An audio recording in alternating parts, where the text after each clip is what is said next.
Every woman has a story. Share yours with us. This is the woman's world.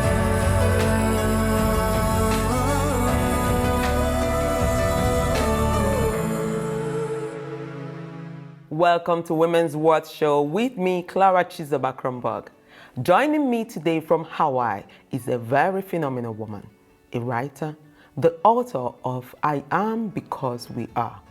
She is the founder of She Rose, the daughter of a Pan-African hero, Dora Akuyili. I am looking forward to connect and discuss with her journey thus so far and her book, I Am Because We Are. Welcome to the show, Chidiogo. It's so lovely to have you here. You look so peaceful there, by the way. It's such a joy to be here with you, Clara, and I am peaceful. It's early morning, sun is rising, and I'm with you. Oh, thank you. Well, I am very curious. I have been since we spoke, or rather, connected. And I wonder, what was your upbringing like? What's your growing up like? Where did you grow up? What is it all like? I grew up in Enugu, which I call a small town, but some people correct me because it's like 4 million people or more in the southeast of Nigeria. And I'm the fifth of 6 children. So growing up was big family, roaming around our streets. We grew up in a sort of like a dirt road, and there was a shanty town at one end, and tons of kids, picture naked kids running around, us running around with them. And, my siblings one by one going off to boarding school, but still having tons of playmates and, the safety of a neighborhood, walking around and being cared for by different people who ultimately look out for all the children around. So that was my growing up. And of course, my parents were a force of nature, and their whole attention was for us to be disciplined. And that was how they raised us, to be disciplined and good students. Amazing. I know you have this family that is so disciplined, and you have a phenomenal woman as a mother. And then I can't help to wonder, when did you even decide that you are going to be, or find out that you want to be a writer, or this is the path that you want to follow? Writing is the way I connect. I wake up every morning and I write. So to your question, it's more, when was the moment I decided to write this book? I Am Because We Are, an African Mother's Fight for the Soul of a Nation, which is the story of my mother. And it was really a calling. It was a moment in time. I was living in Geneva, and I had this intuition to write my mother's story, almost like my mother inviting me from beyond, because at that point she was late. And I said yes, because I'd also been going into a deep practice of acknowledging what was calling to me and always saying yes to what feels right. So I said yes to that. And 4 years later, the book is here, and it's been such a beautiful journey. I would 100% talk about I Am Because You Are, but I want to first of all start with the raw, because that's where how you found out that you want to write this book. So when did you connect with yourself and say, I want to share this part of me with the world? I'm in tune to me. It's something that a lot of women can find out. Wow. It's such a beautiful question. And in many ways, we find these parts of ourselves through experiences. And that's why I love interacting with people, because we almost hold pieces of ourselves within each other. So I was at a conference in Dar es Salaam, and I'd been called to facilitate it. And it was a huge conference, Women Advance in Africa. It was like 300 women, 90-year-olds, 60-year-olds, 20-year-olds. I was quite nervous. And then I thought, you know what, I'm going to do what I love to do. I'm going to invite people to quiet spaces. So the whole conference, I ended up creating very intentional spaces for reflection, for us to listen to ourselves, for us to connect with each other. And the result was mind blowing. The Amazing. event was put together by Grasa Michelle. And at the end, she's like, it takes those that have been most marginalized to heal, because in healing they can liberate others. And that really struck me, because I saw how we'd come to discuss our anger and how we needed representation, and all of that has a very important role. But we found ourselves and each other, and that was the spark of, okay, there's work that needs to be done here. Why is this such like a first time experience for so many of us, old, young, going, I've not had space to do this. And that was really the seeds of, I want to do more of this. I want to support women to connect, because there's so much power that we carry within. And when we connect to that, we can find what's within, because our gifts are within us. And then you can share that with the next and the next. And that's where the change and the roar and the power lies. And the writing the book was my own uncovering of my gift and my own calling, and saying yes, as I shared earlier. And I support women as part of She Roars to find their truth. And we do this through healing, we do this through listening, we do this through trusting, we do this through checking in, and so many ways we can start understanding that we're greater than what we think. And most certainly it's not just about our minds and getting lost in who we should be or what we're told we are, but really going deeper and hearing the truth of what lies beneath. What feels And like, that's the work I've been doing for 5 years now. And it's been incredible each time I get to support a woman, a group of women. It's just something that is a gift in itself.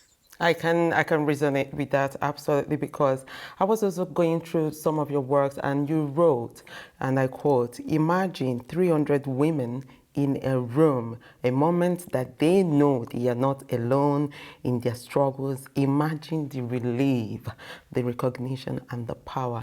And I couldn't help to wonder, like, yes, this is true. Because that moment when I share, or you share part of you, and someone out there actually hears it, like, oh, thank you for saying it. Thank you so much for really, making me feel like I am not going crazy. I'm not losing my mind. So I absolutely understand it. So in your own words, do you think that most of these women that you have guided through finding their roar, that they are holding on to it? It's one thing to find it, it's another thing to hold on to it. From my experience of myself and my path, there's something I see again and again. Once a window opens up, just that thing, that part of you, it's very difficult to go back into hiding.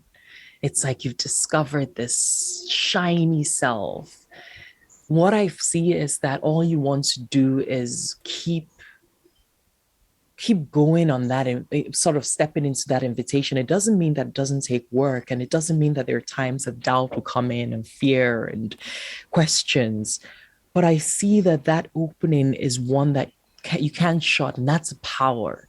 It's almost like your eyes are open for the first time, and you see light and you see colors, and then you're asked, can you be content in the darkness, kind of thing. And it's like, not is this, there's something about, once we've seen, it's hard to close our eyes again to what we know is true. So this is my experience with my journey.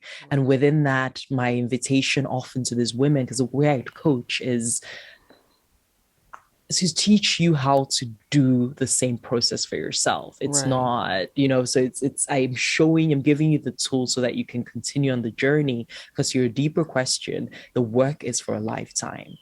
Amazing. Well, you say listen, listen, listen, and I am going to take that, and I know that a lot of women out there will too. I really want to know how you yourself, because we all have bad days, or days when we are uncertain of where to head, where we're heading to, or maybe the path gets blurry. But I will get to that once we come back from this break.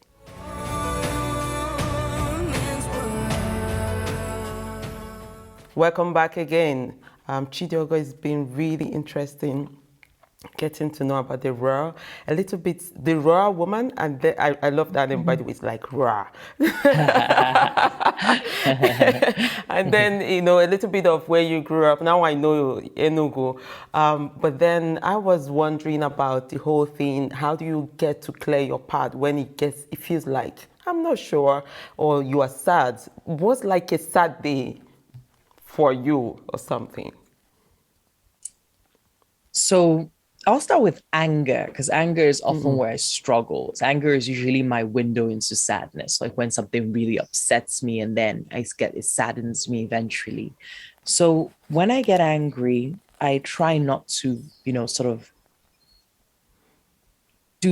act out of anger. So that's something I've been working on because I've had a past of acting out of anger. So within that space, it doesn't take away the anger. I'm still angry. And often what I do, and here you can you can say sad instead, or a low day, is that I go and I sit somewhere by the water, by a tree, in my living room, wherever feels like a sanctuary for me, and I start writing. And that could really just be first, just whatever is in my heart, whatever just needs to come out. And I just almost sort of like a process of putting it out there. Because what happens often with any emotion you're going through, you can use the same process. It's that it's in your head and you're telling stories and you're adding other things and you're feeling things and it's growing and you're getting, so it's actually not very helpful. When you write it down, there's a release that is happening because you're putting it out, you're actually hearing clearly. It's not just a loop, right? Because you see very quickly, it could be a loop in writing, but at some point the loop starts tapering and you end up with just sort of a clarity of what's really going on. And that's what you really want to get to. Amazing. This is a good tip, really. Thank you so much for that. Now I really want to talk about your book, I Am Because You Are. And it's an African mother's fight for the soul of a nation, which is the memoir of your mom.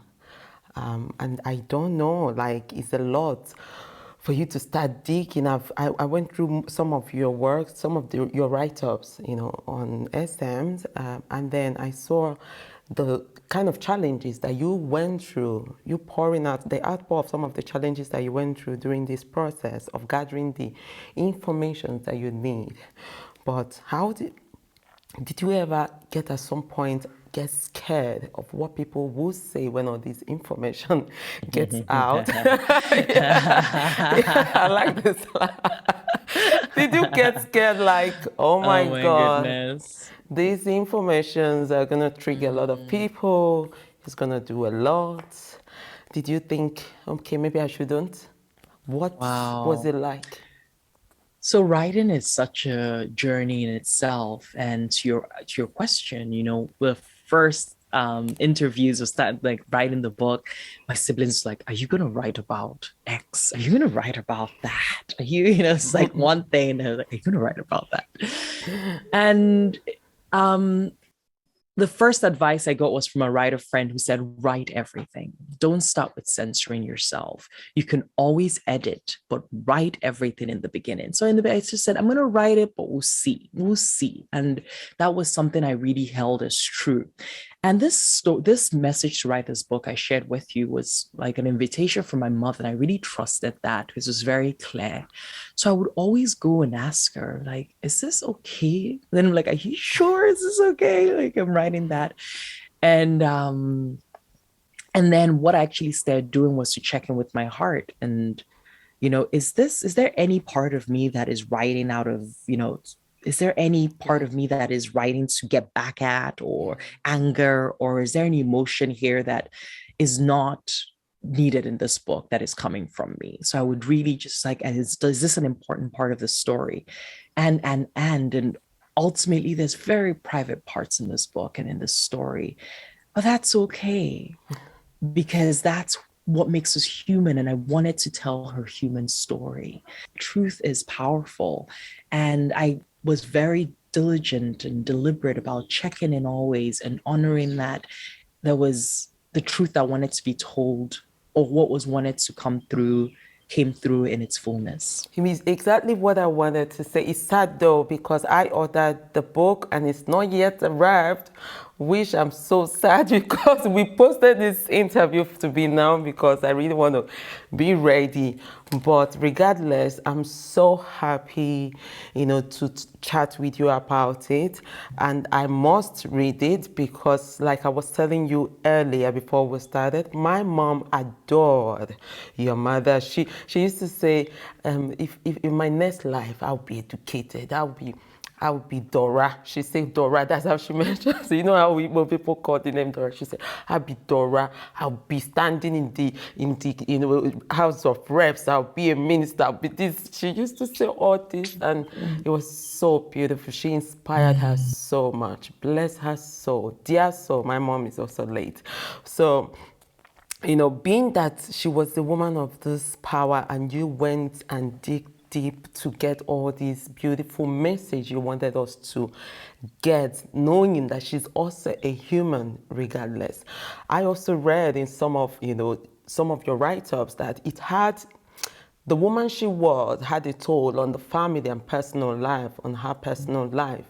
But I really want to know if you will give us a few pointers where, for example, I know we all have to read the book, you have to get the book, but a few pointers. What was it like? What was your life growing up with her like, with the kind of woman she was? There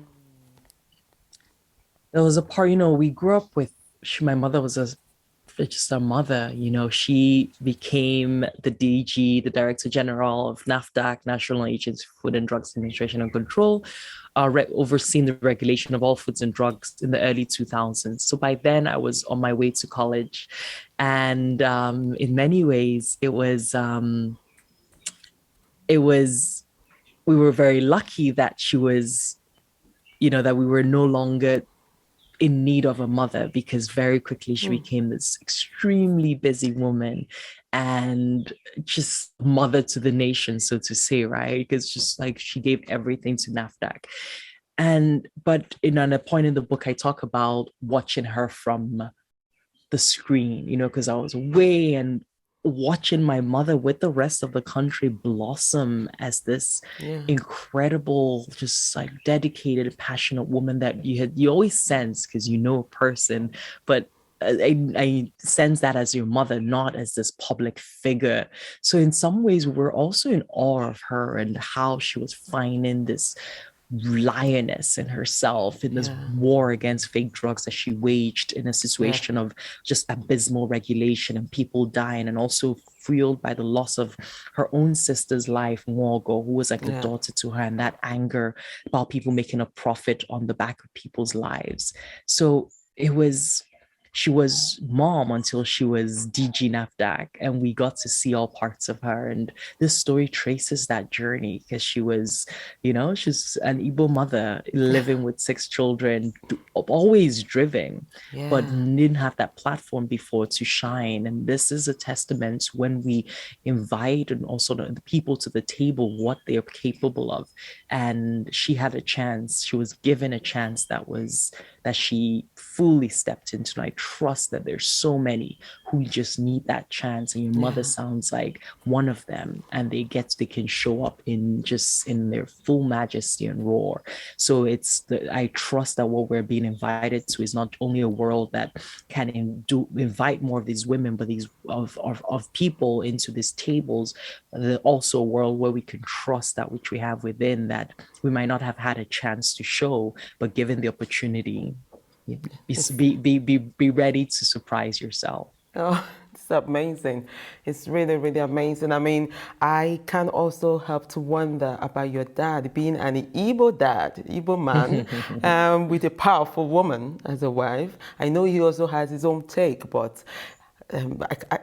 what was it like at home? How did he take it all, being the husband of, Madam Dora Akuyili? Please, I want you to tell me all about that, but we'll be right back.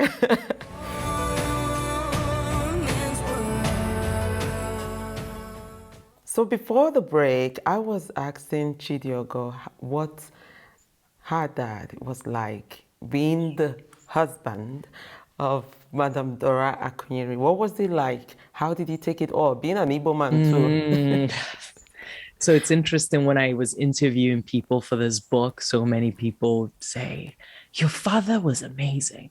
He allowed your mother. Allowed, that's the He word. allowed, and that struck me, because ultimately I'm a modern Igbo girl, Igbo woman. Yeah. So, we want to forget that part of who we are, but it was just so apparent in those conversations, which is how many people were in awe of my father allowing my mother. And I Allow. really started to honor something I'd taken for granted because, in many ways, my father is a typical Igbo man, but in that way, he was a typical and he was a really his truth that he loved that my mother was seen. He loved that she could do the work. And there was no iota of envy or whatever that emotion could be that stands in the way of Igbo men celebrating their women. It wasn't there. And if on the opposite, on the contrary, he held her up. Unfortunately, the day of his unfortunate death, he was coming back from an event honoring my mother even in death. Right. Oh, So this yeah. was his truth. We grew up with him. It was, we had canes. I talk about the kubukus for everyone, every size. So he was most certainly the one that sort of was the enforcer of the discipline. And I think in his later in life, he definitely relaxed and became softer. But we grew up with a stern father who is Yeah. focused on our discipline, but he loved my mother deeply in his own way. And they became beautiful partners in her journey, and he was able to support her a lot as a someone she relied on heavily for counsel. And I'm really grateful that he could have been that husband to her. Amazing. It's incredible. Well, I it's obvious I am a big fan. I'm a big like I'm just too emotional. I'm losing my words because I'm in the. It's like I'm just talking to someone who is living like a legacy of a legend. You know what I mean? So that's the way I feel about meeting you, and there's just a thing that keeps me. I can't talk, but at the Mm. same time, I'm so grateful. I really want to know what legacy are you following? Is it your mom's? Because obviously it looks like it. I know you have your own power, but there's a calling that you are going after, and I want you to put it in your own words. I'm going after my heart's calling. That's, I think for many years I was focused on there's this almost the legacy of my parents and honoring by not messing up, like I can't. And so I don't like that approach to life. And now I'm such a follower, so true for me, and as much as I can, because life is always challenging us in different ways that also invites growth. I follow my heart very, very closely. So in this period of my life, I heard the calling to rest, and it's been coming to me. And I had this moment of going, oh, wait a second. I had a book. I finished a baby. I launched a book. I lost did I say finished a baby? Okay, I had a baby. That's how tired I was. I finished one You baby, had birthed a another baby. baby. So before that, I had some personal losses on the Yeah. journey to having a child. So it was just like there's a lot that's been going on, Chidiogo. You need to rest. And I heard this clearly, and I sort of was like, oh, I'll rest. I was like, it came again. And now I'm in a place that after a call, I was just been sharing with everyone who listened, this is my last commitment, and I'm going to take a little bit of chunk of time because my heart is calling for that. I'm needing a reset, a reboot. And that's how I navigate life. And I have, I find ways to support that, ways to provide the cushion that can allow me to do that. And that's also part of how I live. Is when I get this call in, I basically go, okay, for this to work, I need support. What does that look like? And I put it out there, and then I listen for that. And so it goes. So my path is that of listening, of Wow. trusting, and of Yeah. following that which is true to my heart. Amazing, really, really, really amazing. Thank you so much. Thank You you. have the book there. Can we see? Even though I don't have mine, I am This is because we she, my are. first baby. She's so beautiful, and I can't wait to Yeah. read it. I will definitely show Yes. you mine once they arrive, but it's so lovely. You must Mm. really be proud. I'm sure your mom will be proud wherever she is, and Mm. she will be so proud of you. It's really beautiful. Thank you for Thank sharing a you. bit of you with us. We have a tradition here in the show to do that. I normally give a present, but you are in Hawaii. Oh my God, I don't know.